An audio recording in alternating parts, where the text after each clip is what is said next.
بسم اللہ الرحمن الرحیم، السلام علیکم. کیسے ہیں آپ جناب؟ خیریت سے ٹھیک ٹھاک ہیں؟ تو آج آپ نے وعدہ کیا کچھ احمد ندیم قاسمی کے بارے میں بتائیں گے، کتابوں کے آئینے میں کیسے تھے؟ بالکل، احمد ندیم قاسمی صاحب. جی دیکھیں، شروع کرتے ہیں کہ اردو کی ادبی دنیا میں شاعر اور نثرگر پیدا ہوئے اور بذریعہ تحریر اپنے کمالات دکھا کر دنیا میں انہوں نے نام پیدا کیا. جی کئی شاعروں نے نثر میں بھی طب آزمائی کی، کچھ کامیاب ہوئے اور کچھ کی تصانیف زیادہ پسند نہیں کی گئی.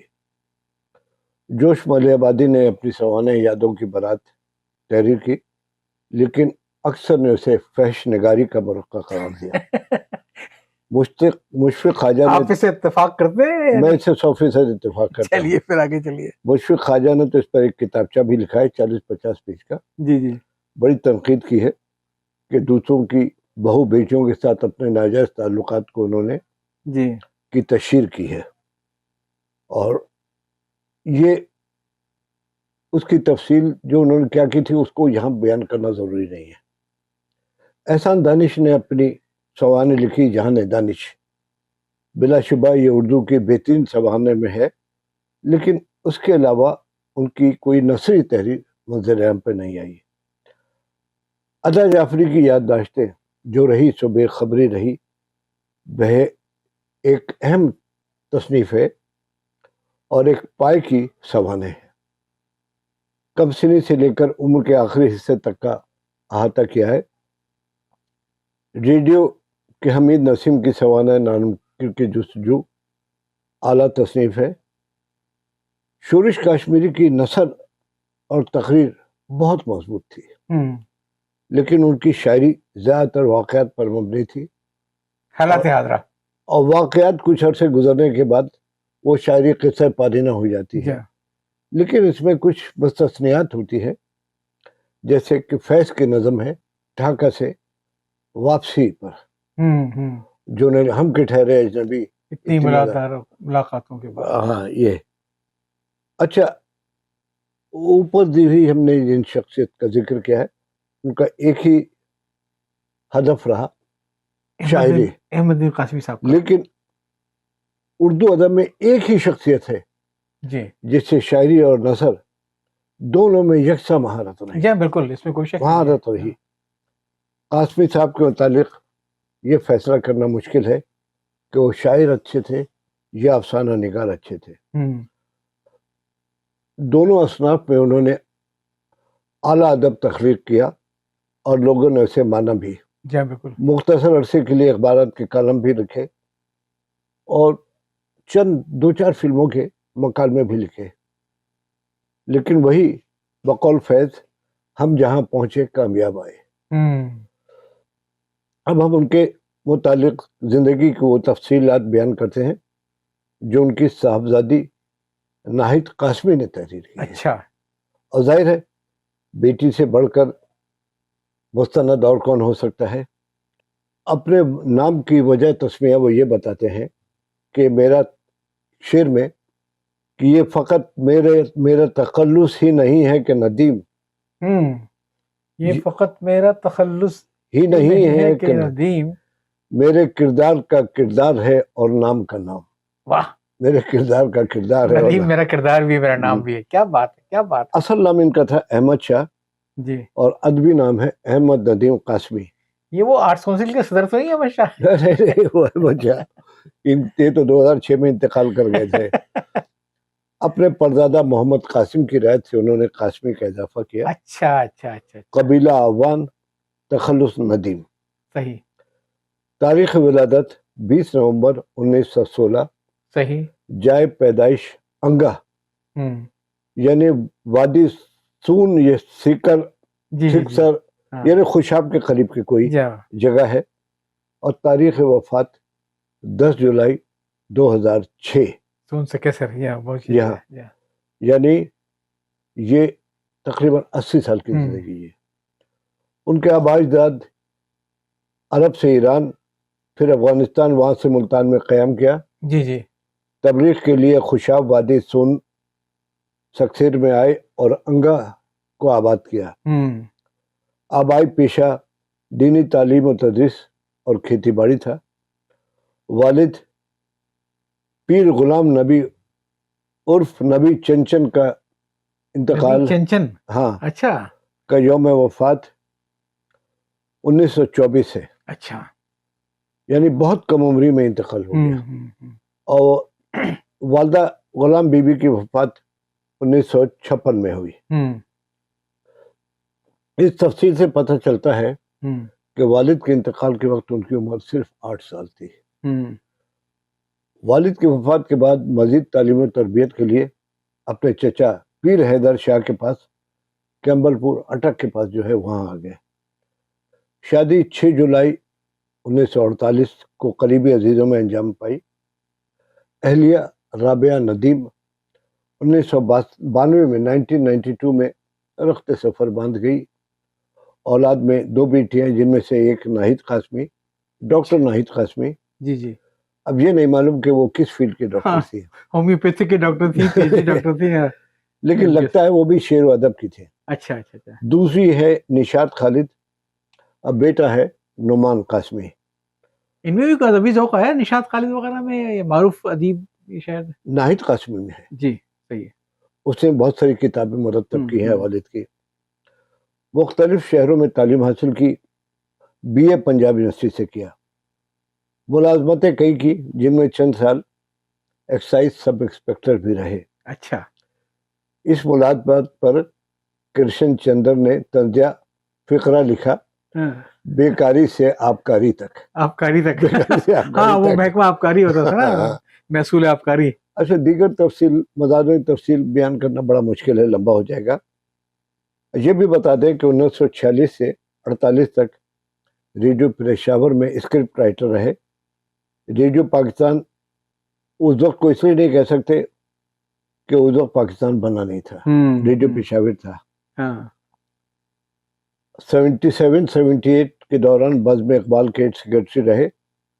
1974 سے 2006 تک ڈائریکٹر مجلس ترقی ادب لاہور رہے. جی. کئی رسالوں کی ادارت کے فرائض انجام دیے اور کئی اخباروں میں اور رسالوں میں کالم لکھے. ان کی صاحبزادی ناہید قاسمی نے تفصیل بیان کی ہے، لیکن اس کی تفصیل بیان کرنے میں تو آدھا گھنٹہ لگ جائے گا. صحیح، بہت وقت لگ جائے گا. قاسمی صاحب کئی اعزازات کے مستحق قرار پائے. جی. 1931 میں پہلی شائع ہونے والی نظم محمد علی جوہر روزنامہ سیاست لاہور کے صفحے اول پر شائع ہوئی. جی جی.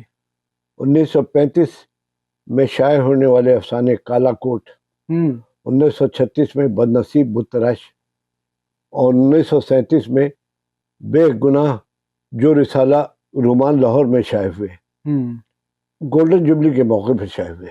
باہتمام انجمن حیات اسلام کل پاکستان مقابلہ اردو نظم بعنوان پیام عمل میں اول انعام اور گولڈ میڈل پایا 1936 اور 37 میں، اور یہ انعام مولوی عبدالحق سے وصول کیا.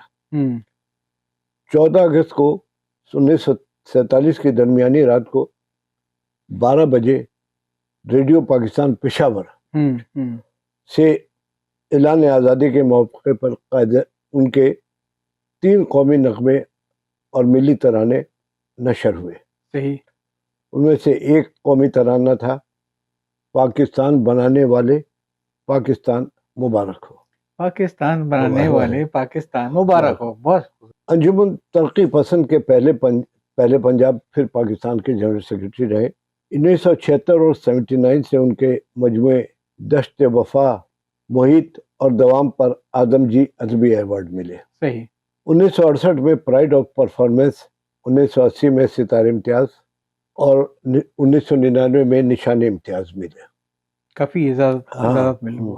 1997-98 میں پہلا کمال فن ایوارڈ، اس کے علاوہ پہلا عالمی فروغ اردو ادب دوحہ ادبی ایوارڈ، 2002 میں ARY گولڈ ادبی ایوارڈ اچھا اور غالب ایوارڈ ملا. 2001 میں سال کی بہترین تخلیقات پر فیض محمد ٹرسٹ سے احمد نظیم قاسمی ایوارڈ کا اجرا کیا گیا ان کے نام سے. جی جی. فیچر فلم 2 راستے اور لوری کے مکالمے لکھنے پر بہترین مکالمہ نویس کے نگار ایوارڈ ملے.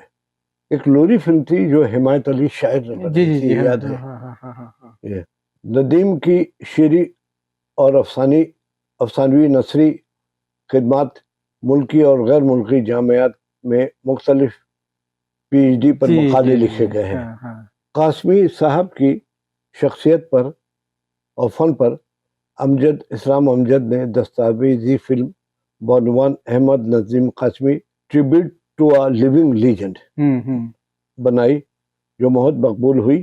2006 کا پاکستان نیشنل بینک کا ادبی ایوارڈ ان کے شعری مجموعے ارض و سما کو ملا۔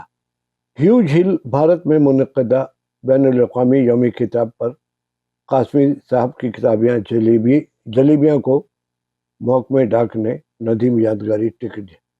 2009 میں پاکستان نے ندیم یادگاری ٹکٹ بھی جاری کیے۔ قاسمی صاحب کی شخصیت اور ان کے فن پر کئی کتابیں، رسالوں کے نمبر اور جرائد آ چکے ہیں۔ ان کے فن پاروں کے ترجمے انگریزی کے علاوہ ترکی، جاپانی، روسی اور ہندی میں بھی کیے گئے ہیں۔ انہوں نے چین، Pakistan, Scotland, Germany, Norway, امریکہ، کینیڈا، بھارت، متحدہ امارات اور سنگاپور کے سفر کیے۔ ان کی نظر بندی کا بھی احوال سن لیں۔ اچھا، ہاں، 1944 میں جب رسالہ ادب لطیف کے مدیر سے ایک موجود سے خفا ہو کر اس وقت کی حکومت پنجاب نے گرفتار کر لیا۔ صحیح، ضمانت تو ہو گئی لیکن مقدمہ ایسا چلتا رہا۔ سیفٹی ایکٹ کے تحت حکومت نے مئی 1951 تا نومبر 1951 نظر بند رہا۔ مئی 1991 لیاقت علی کا دور تھا جی جی جی، اور 16 اکتوبر کو لیاقت علی اور ان کا شہید کر رجحان دیا۔ جو تھا احمد قاسمی کا، وہ تو ظاہر ہے کہ ہاں، ترقی پسندوں کی طرف تھا۔ ان کے سوانح خاکے میرے ہم سفر اور میرے ہم قدم جی، نظر آئے ہیں۔ ترتیب اور تدوین میں 6 کتابیں ابھی بھی ہیں۔ فقاہی کالم کا مجموعہ کیسر کیاری 1999 اور 2000 میں شائع ہوا۔ بچوں کا پہلا ادب آسمان کے گوشے یہ ڈرامہ تھا۔ دوسرا دوستوں کی کہانیاں، تیسرا نئی نویلی کہانیاں۔ اس سے ہٹ کر بچوں کے لیے نظمیں لکھی، وہ ان کی صاحبزادی ناہید قاسمی کے مطابق زیر ترتیب ہے۔ احمد نظیم قاسمی صاحب کی شرافت ایک نمونہ تھی ان لوگوں کے لیے جو بہت ساری مکروہات کو ادب سے منسلک ہونے والوں کے لیے لازمی قرار دیتے ہیں۔ سمجھ گئے ہوں گے وہ اس مشروب سے بھی بہت دیر تھے۔ وہ کافر جو بیشتر شعرا کے منہ کو لگی ہوئی چھٹی تھی، نہیں ہے کافر، یہ منہ سے لگی ہوئی۔ زندگی بھر میں کوئی اسکینڈل سے نہ جڑا اور نہ کوئی مخرب اخلاق بات سامنے آئی۔ ایک ذاتی واقعہ بتا، غالباً 1981 میں وسیم احمد اور ان کے ساتھیوں نے ابوظہبی اور دبئی میں بین الاقوامی مشاعروں کا آغاز کیا۔ 2 یا 3 سال انہوں نے کیا، اس کے بعد وسیم صاحب کچھ مجبوری سے پاکستان کا آ گئے، پھر سلیم جعفری نے یہ سنبھالی۔ انہوں نے کوئی 10-12 مشاعرے جی جی جی جی، بڑا سہارا تھا اسے پاکستان کے شاعروں کو۔ ہاں، جب وہ مشاعرہ ہوا 1981 میں جی، تو چند پاکستانی اور انڈین شاعروں نے اس مشروب کی کمی محسوس کی۔ اچھا، تو انتظامیہ نے ان کی دل جوئی کا بندوبست کیا۔ اچھا، لیکن قاسمی صاحب اس سے الگ رہے۔ صحیح۔ اس وقت یہ میں یعنی خاکسار انتظامیہ کا فرد تو نہیں تھا، اس سے قریب ضرور تھا، اس لیے کہ اس وزٹ میں اعجاز رحمانی بھی گئے تھے۔ تو مطلب وہاں پہ آپ کی ذمہ داری پلانے کے علاوہ بھی کچھ اور تھی کیا؟ پلانے کہاں سے پلانا لا حول ولا قوت۔ اعجاز رحمانی میرے بہت پرانے دوست تھے، اچھا 70 سے، بڑے کلوس تھے، حالانکہ مجھ سے 12-13 سال بڑے تھے۔ صحیح، میں ان کو بزرگ دوست کہتا تھا، تو میرا دن کا بیشتر وقت ان کے ساتھ ہی گزرتا تھا۔ صحیح، تو سرگرمیاں پتہ چلتی رہتی تھی کس کے لیے کیا توجہ کی جا رہی ہے۔ ایک مختصر بات بتا دوں کہ ایک شاعر سے کلیم عثمانی، صحیح، کئی فلموں کے گانے بھی لکھے۔ ان کو پان کھانے کی عادت تھی، تمباکو والے پان مل نہیں رہے تھے، اور تمباکو کے پان پر پابندی لگائی ہوئی تھی دبئی میں۔ ہاں، وہ انہوں نے بہت برہم تھے کہ یہ پان نہیں منگا سکتے ہیں فلاں۔ میں نے کہا کہ صاحب وہ پان کی یہاں قانون پابندی ہے۔ تو انہوں نے بولا تو شرابوں کی اجازت ہے جو یہ سپلائی دے رہے لوگوں کو۔ خیر میں نے ان کو پان لا کر کے دے دیے، بہت خوش ہوئے۔ میرے خیال ہماری پہلی قسط ہاں اس کو میں خیال یہیں پہ روکتے ہیں اور اس کے بعد انشاءاللہ پھر کیونکہ اب ذرا تفصیل سے باتیں ہوں گی دوسرے قسط میں، تو میں خیال ہے یاد لیا ہے. Yes, yes.